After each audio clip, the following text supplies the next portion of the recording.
Saudara-saudari yang terkasih di dalam Kristus, selamat pagi. Salam jumpa lagi dalam Sabda Siap Saji. Jumat 25 Juli 2025, Pesta Santo Yakobus Rasul. Marilah kita berdoa dalam nama Bapa dan Putra dan Roh Kudus. Amin. Oh para rasul mulia, duta raja yang kuasa, didikan guru utama yang mengatasi segala.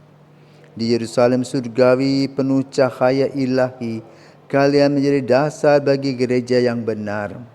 Kami rayakan pestamu, kami kenangkan jasamu, sambil mengucapkan syukur atas pengorbanan luhur. Terpujilah Yesus Kristus yang sudah sudi mengutus Rasul yang dipilih Bapa, dipenuhi dengan rohnya. Amin. Marilah berdoa. Allah yang kekal dan kuasa, karya para rasul telah Kau kuduskan dengan darah Santo Yakobus. Semoga umat-Mu dikuatkan oleh kesaksiannya dan senantiasa dilindungi oleh doanya. Demi Yesus Kristus Putra-Mu dan pengantara kami yang hidup dan berkuasa bersama Bapa dalam persekutuan Roh Kudus sepanjang segala masa. Amin. Tuhan bersamamu dan bersama rohmu. Injil Yesus Kristus menurut Matius, dimuliakanlah Tuhan.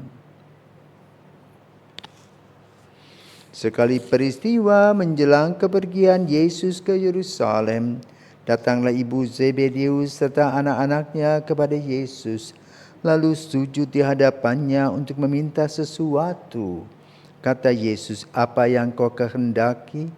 Jawab ibu itu, "Berilah perintah supaya kedua anakku ini kelak boleh duduk di dalam kerajaanmu, yang seorang di sebelah kananmu, yang seorang lagi di sebelah kirimu." Tetapi Yesus menjawab, "Kamu tidak tahu apa yang kamu minta. Dapatkah kamu meminum cawan yang harus kuminum?" Kata mereka kepadanya, "Kami dapat."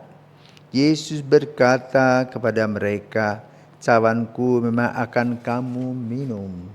Tetapi hal duduk di sebelah kananku atau di sebelah kiriku, aku tidak berhak memberikannya. Itu akan diberikan kepada orang-orang yang siapa Bapa-Ku telah menyediakannya." Mendengar itu, marahlah ke-10 murid yang lain kepada 2 bersaudara itu.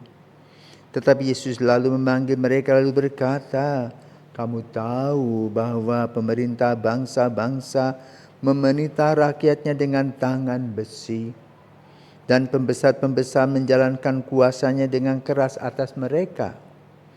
Tidakkah demikian di antara kamu? Barang siapa ingin menjadi besar di antara kamu, hendaklah ia menjadi pelayanmu. Dan barang siapa ingin menjadi terkemuka di antara kamu, hendaklah ia menjadi hambamu, sama seperti Anak Manusia. Ia datang bukan untuk dilayani, melainkan untuk melayani, dan untuk memberikan nyawanya menjadi tebusan bagi banyak orang." Demikianlah sabda Tuhan, terpujilah Kristus. Bapak Ibu terkasih, selamat pagi. Bila kita mengingat Santo Yakobus Rasul, maka di Eropa, khususnya daerah Spanyol, Portugal, itu ada kenang-kenangan di mana orang-orang sering mengadakan napak tilas. Perjalanan Yakobus, Santo Yakobus itu dari Roma, dari Yerusalem, bukan dari Roma, dari Yerusalem terus menuju Galicia, yaitu Spanyol. Dikenal sebagai perjalanan Compostela. Dan di sana di Madrid itu ada sebuah gereja di Zaragoza. Yaitu the Mother of the Lady, of Our Lady, the Basilica of Our Lady of Zaragoza, di mana katanya Maria berjumpa dengan Yakobus ketika ia berjalan menuju Spanyol dan berjumpa di Zaragoza. Maka Maria itu ada di atas tugu. Dan di dalam basilika itu ada semacam gua kecil, di mana kita boleh masuk ke dalam lubang itu. Muka kita dimasukkan begitu. Ya, sama seperti kalau kita pergi ke Borobudur, tangan kita begitu ke batu yang ada. Itu kenang-kenangan dari Santo Yakobus. Siapakah Yakobus? Yakobus yang kita kenal adalah anak Zebedeus, Yohanes dan Yakobus, si kembar.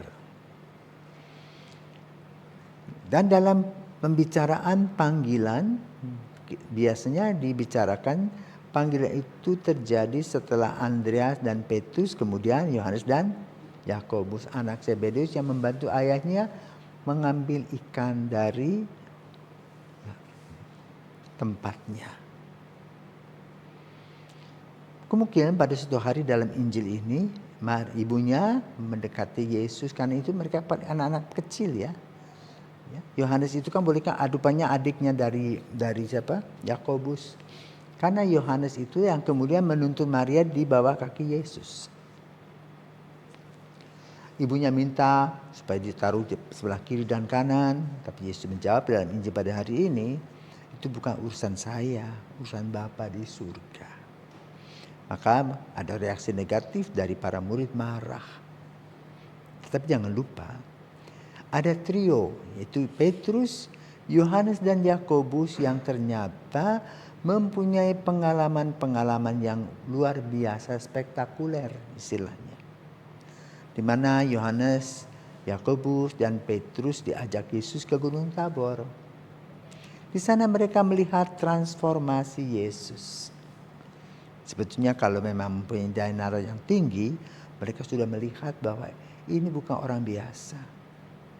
Tetapi tetap kita sebagai manusia daging ya tetap harus bercermin dengan kemanusiaan kita. Dengan pengalaman transformasi mereka belum paham siapakah Yesus. Maka kemudian dalam beberapa hal yang penting lain, seperti misalnya setelah Last Supper, jam malam terakhir, Yesus pergi ke Taman Getsemani dan ditemani 3 orang itu, yaitu Yohanes, Yakobus dan Petrus. Mereka sampai di sana itu capek, mungkin dia ngorok. Yesus membangunkan mereka. Kemudian pada dini hari Yesus ditangkap. Petrus memotong telinganya Malkus, tapi Yakobus lari terbirit-birit. Yohanes rupanya tidak, karena boleh katakan dia masih di bawah umur sehingga dia aman-aman saja. Maka ketika Yesus dihukum mati, Yohanes langsung menggandeng tangan Ibu Maria, tapi Yakobus entah kemana. Lalu apa sih yang harus kita lakukan melihat perilaku Yakobus? Yakobus sebagai manusia biasa yang belajar tentang iman, yang belajar percaya kepada Yesus, yang kemudian ketika Yesus wafat, dia tidak ada, namun Yesus kemudian mendatangi Yakobus manakala mereka berada di ruangan atas, seperti di ruangan ini. Dan kemudian Yakobus baru sadar bahwa apa yang dia alami di Gunung Tabor dan juga di Taman Getsemani itu ada makna dan nilainya untuk dirinya. Maka kemudian dia mewartakan kabar gembira tadi ke bagian Eropa bagian barat. Ya, yang tadi saya sampaikan ada kenang-kenangan Compostela itu jalan. Ada yang 20 kilo, ada yang 30 kilo, ada yang 100 kilo. Dan di sana ada teamwork yang luar biasa. Ya. Banyak orang setiap tahun membuat jalan seperti itu. Napak tilas namanya. Semoga kita juga mau menapak tilas Yesus dalam hati kita. Membaca kembali kitab suci. Kemudian juga membaca sejarah gereja. Melihat tradisi gereja yang unik di mana dalam perjalanan itu Tuhan Yesus hadir senantiasa. Maka kita mohon agar kita juga boleh melihat perjalanan Yesus seperti Yakobus yang dituntun Yesus menuju Spanyol, Portugal. Sehingga di sanalah lahir gereja Katolik. Semoga kita juga boleh mengalami berkat sebagaimana Santo Yakobus. Maka marilah kita berdoa, Santo Yakobus, doakanlah kami.